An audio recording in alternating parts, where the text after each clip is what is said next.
30 ఏళ్ల software employee Vinay system ముందు కూర్చుని తన పని దీక్షగా చేసుకుంటున్నాడు.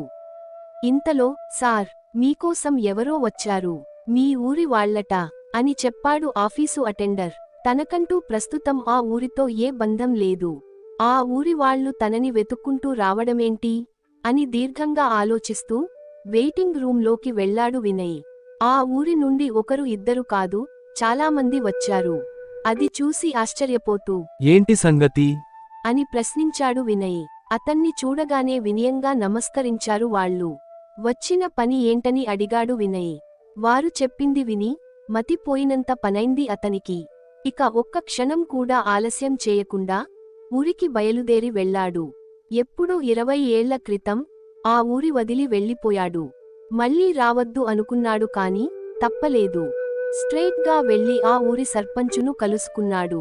వినయ్ ని చూడగానే సర్పంచ్ లేచి నమస్కరించి సాదరంగా ఆహ్వానించాడు.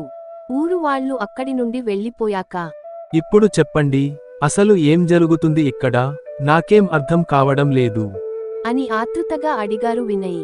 మీ అమ్మ దయ్యంగా మారింది. మీ నాన్నని, పిన్నిని ఇంట్లోంచి తరిమేసింది. తను ఆ ఇల్లు వదలడం లేదు. తను మాకెలాంటి హాని కలిగించడం లేదు.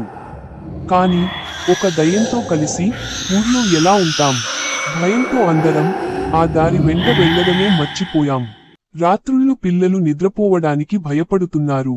పరిష్కారం నీ వల్లే సాధ్యమవుతుంది. అందుకే నిన్ను పిలిపించాను. తను మా అమ్మే అని మీకు ఎలా తెలుసు? తనను మీరు చూశారా, లేదా తన మాటలు విన్నారా? కోపంగా అడిగాడు వినయ్.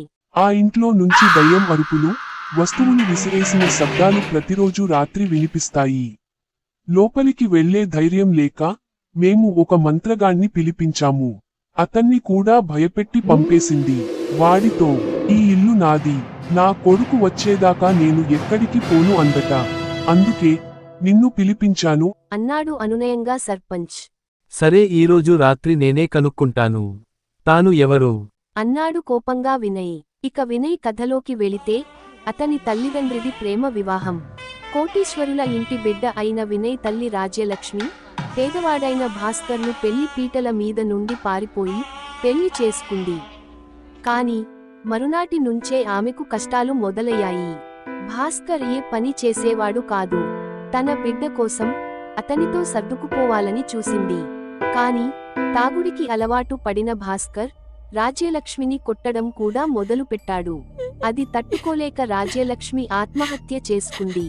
6 నెలలు తిరగక ముందే భాస్కర్ మళ్లీ పెళ్లి చేసుకున్నాడు. అతని రెండో భార్య వినయ్ని రాచరంపాన పెట్టసాగింది. తమకు అడ్డుగా ఉన్నాడని భాస్కర్ వినయ్ని పట్నం హాస్టల్లో వేశాడు. వినయ్ అక్కడే ఉండి కష్టపడి చదువుకొని మంచి ఉద్యోగం సంపాదించుకున్నాడు. అప్పుడు వెళ్లిన వినయ్ ఇప్పుడే తిరిగి వచ్చాడు. చూస్తుండగానే రాత్రి అయింది. అందరూ నిద్రపోయాక వినయ్ ఒక్కడే తమ ఇంటికి వెళ్లాడు. ఇల్లంతా బూజు పట్టి చిందరవందరగా ఉంది. లోపలికి వెళ్లగానే గాలిలో నుండి ఏడుస్తున్నట్టుగా మూలుగులు, మాటలు వినిపించాయి. ఆ మాటలు అర్థం కాకపోయినా అది తన అమ్మే అని అర్థమైంది. అమ్మా, నేను నీ కొడుకు వినయ్ని. నేను బాగానే ఉన్నాను, ఉద్యోగం చేస్తున్నాను. నేను వస్తేనే నువ్వు ఇల్లు వదిలి వెళ్తానని అన్నావట కదా. ఇదిగో వచ్చాను. ఇక ఇక్కడి నుండి వెళ్ళిపోమ్మా. పాపం, ఊరు వాళ్లందరూ భయపడిపోతున్నారు అన్నాడు బాధగా వినయ్. అంతే, చుట్టూ గాలి వేగం ఎక్కువైంది. మునుగులు కాస్త అరుపులుగా మారాయి. ఇంట్లో ఉన్న వస్తువులు గాల్లోకి లేచి కింద పడసాగాయి. ఏం జరిగిందో అర్థం కాక వినయ్ బిత్తరపోయి కూర్చుండి చూస్తుండగానే సర్పంచ్ తన చెయ్యి పట్టి పైకి లేపి అక్కడ నుంచి తీసుకొచ్చేశాడు. తన ఇంటికి తీసుకెళ్లి అతన్ని ఓదార్చాడు. ఏంటి సర్పంచ్ గారు ఇది? ఎందుకు అమ్మ కోపంగా ఉంది? మీరే అన్నారు కదా నేను వస్తేనే వెళ్తుందని. ఇంతకు నేనేం తప్పు చేశాను? అంటూ కళ్ళ నీళ్లు పెట్టుకున్నాడు. అసలు నిన్ను ఒంటరిగా లోపలికి ఎవరు వెళ్ళమన్నారు వినయ్? అది ఎంత ప్రమాదమో తెలుసా? సినిమాల్లో చూపించినట్టుగా నిజ జీవితంలో ఆత్మల మాటలు మనం వినలేం. వాటి చేతల ద్వారానే అవి కోపంగా ఉన్నాయని తెలుస్తుంది. నేను మంత్రగాన్ని పిలుస్తాను. తన ద్వారా మీ అమ్మ ఎందుకు కోపంగా ఉందో తెలిస్తే అప్పుడు ఏం చేయాలో ఆలోచిద్దాం. ఇందులో నీ తప్పేం లేదు. ప్రస్తుతం నువ్వు ప్రశాంతంగా నిద్రపో. రేపు చూసుకుందాం అన్నాడు అనునయంగా సర్పంచ్. మరుసటి రోజు మంత్రగాడు వచ్చి ఇంట్లో ముగ్గు వేసి ఆత్మను అందులోకి పిలిచాడు. ఎవరు లోపలికి రావద్దని ముందే హెచ్చరించాడు. ఇంట్లో ఆత్మ ముగ్గులోకి ప్రవేశించింది. నేను నీ శక్తికి లొంగి ఇక్కడికి రాలేదు. నీ ద్వారా నా కొడుకుకు ఒక సమాచారం అందించాలి. నా కొడుకు కోసం ఒక వస్తువు ఈ ఇంట్లో దాచి ఉంచాను. అది తనకు అందిన మరుక్షణం నేను ఇంటి నుండి వెళ్ళిపోతాను. అది ఎక్కడ ఉందంటే అని పూర్తిగా చెప్పేలోపే మాయమైపోయింది. తను చెప్పిన రహస్యాన్ని వినయ్కి చెప్పి, ఇంతకు మించి నేను తనతో మాట్లాడలేను. అందుకు నా శక్తి సరిపోదు. నీకు ఆ వస్తువు ఈ ఇంట్లో ఉందన్న విషయానికి తెలిసింది కదా, ఇక వెతికే పనిలో ఉండు అని చెప్పి వెళ్ళిపోయాడు. వినయ్ సర్పంచ్తో, నేను ఇంట్లో ఆ వస్తువును వెతకాలనుకుంటున్నాను. నాకు 2 మనుషులు కావాలి. పిలిపించగలరా? అని అడిగాడు. అంతకన్నా ముందు నువ్వు ఈ సోమయ్య దగ్గర అనుమతి తీసుకోవాలి. ప్రస్తుతం ఇల్లు అతనిది అన్నాడు సర్పంచ్. ఆ మాటలకు విస్తుపోయాడు వినయ్.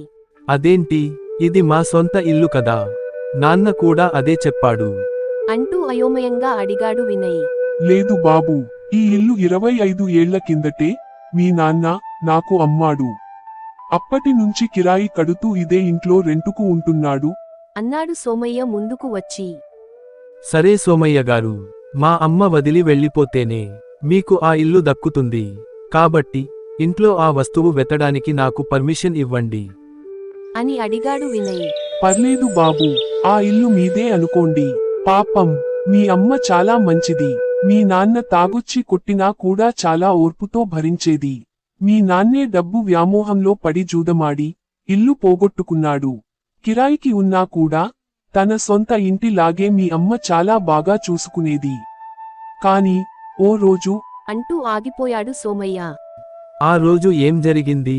దయచేసి చెప్పండి సోమయ్య గారు, అది నాకు చాలా హెల్ప్ అవుతుంది అని అభ్యర్థించాడు వినయ్. ఇంటిని అంత బాగా చూసుకునే మీ అమ్మ ఓ రోజు దేవుని గదిలో సొంతంగా ఏదో మరమ్మత్తులు చేసింది. అది చూసి నేను కోపంగా మీ సొంత ఇల్లులా చూసుకోమన్నాను, కాని ఇంటిని సొంతం చేసుకోమనలేదు అంటూ ఆమెపై అరిచాను. ఆ తర్వాత ఆమె తప్పైపోయిందని, తన భర్తకి జరిగింది చెప్పొద్దని బ్రతిమిలాడింది అంటూ చెప్పాడు సోమయ్య. ఇంతలో వినయ్ అన్న పిలుపుకి వెనక్కి తిరిగి చూశాడు వినయ్. నేను మీ మామయ్యను రా అంటూ తన మేనల్లుడిని ఆనందంతో వాటేసుకుని గట్టిగా ఏడ్చేశాడు. మీ అమ్మ దెయ్యంగా మారిన సంగతి లోకమంతా తెలిసింది. బలవంతంగా తన జీవితం ముగించుకుంది. అందుకే తన ఆత్మకు శాంతి లేక అల్లాడుతుంది అన్నాడు ఏడుస్తూ. మీకు ఇష్టం లేని పెళ్లి చేసుకుందని అందరూ దూరంగా పెట్టారు కదా మామయ్య. కనీసం అప్పుడప్పుడు మీరైనా వచ్చి ఆమెను పలకరించి ఉంటే బతికే ఉండేదేమో అన్నాడు బాధగా వినయ్. లేదురా, తను పారిపోతూ తన ఒంటిపై 50 తులాల బంగారాన్ని కూడా తీసుకెళ్ళింది. వాటితో వాళ్ళు సుఖంగా ఉంటారని మేము అనుకున్నాం. నాన్నకు కోపం తగ్గాక అమ్మ కోసం మీ ఊరికి వచ్చాను. అప్పటికే మీ అమ్మ చనిపోయింది. నువ్వు ఎక్కడో హాస్టల్లో ఉంటున్నావని తెలిసింది. నీ కోసం చాలా వెతికాను, కాని నిన్ను ఇంటికి తీసుకురావడానికి మా నాన్న ఒప్పుకోలేదు. అందుకే మీ హాస్టల్ సిబ్బందికి ఆర్థిక సాయం చేస్తూ నిన్ను జాగ్రత్తగా చూసుకోమని వాళ్లకు చెప్పాను అన్నాడు వినయ్ వాళ్ళ మామయ్య. ఓహో, ఎవరో స్పాన్సర్ రహస్యంగా నీకు హెల్ప్ చేస్తున్నారని చెప్పారు. కాని అది మీరని తెలియదు. చాలా సంతోషం మామయ్య. అవును, మీరన్నట్టు వారి దగ్గర 50 తులాల బంగారం ఉంటే ఇల్లు ఎందుకు అమ్మేసుకుంటారు అని సాలోచనగా అడిగాడు వినయ్. అప్పుడు సర్పంచ్ ముందుకు వచ్చి, లేదు బాబూ, మీ అమ్మ ఉన్నప్పుడే మీ ఇంట్లో దొంగలు పడి ఆ బంగారం మొత్తం ఎత్తుకొని వెళ్లారు. అప్పటి నుండి మీ నాన్నకు మీ అమ్మపై కోపం ఇంకా ఎక్కువైంది. నిజానికి వాడు మీ అమ్మని ఆస్తి కోసమే పెళ్లి చేసుకున్నాడు. మీ తాత వాళ్ళు తనను దగ్గరికి తీయకపోయేసరికి తాగుడుకు అలవాటు పడ్డాడు. మీ అమ్మను కొట్టడం కూడా మొదలు పెట్టాడు అంటూ చెప్పాడు సర్పంచ్. అప్పుడే వినయ్కి అసలు జరిగిందేంటో కొద్దిగా అర్థం కాసాగింది. వెంటనే దేవుని గదిలోకి వెళ్లి మొదట దేవుణ్ణి తన తల్లి ఆత్మకు శాంతి కలిగించమని మనసారా కోరుకున్నాడు. తర్వాత దేవుని గదిలో వెతకగా ఓ మూల మరమ్మత్తు చేసి కనిపించింది. అక్కడ గడ్డపారతో తవ్వగా ఒక ఇనపడబ్బా బయటపడింది. అది తీసి చూస్తే కదా, అందులో రకరకాల ఆభరణాలు. అంతా కలిపి 50 తులాల బంగారం. అంటే ఇంట్లో దొంగలు పడ్డది నిజం కాదు అన్నమాట. నాన్న అసలు రూపం అమ్మ పసి కట్టింది. ఆ బంగారాన్ని నాన్న నుండి కాపాడడానికి నాటకమాడింది. దాన్ని దేవుని గదిలో నాకు దక్కాలని ఇలా దాచిపెట్టింది.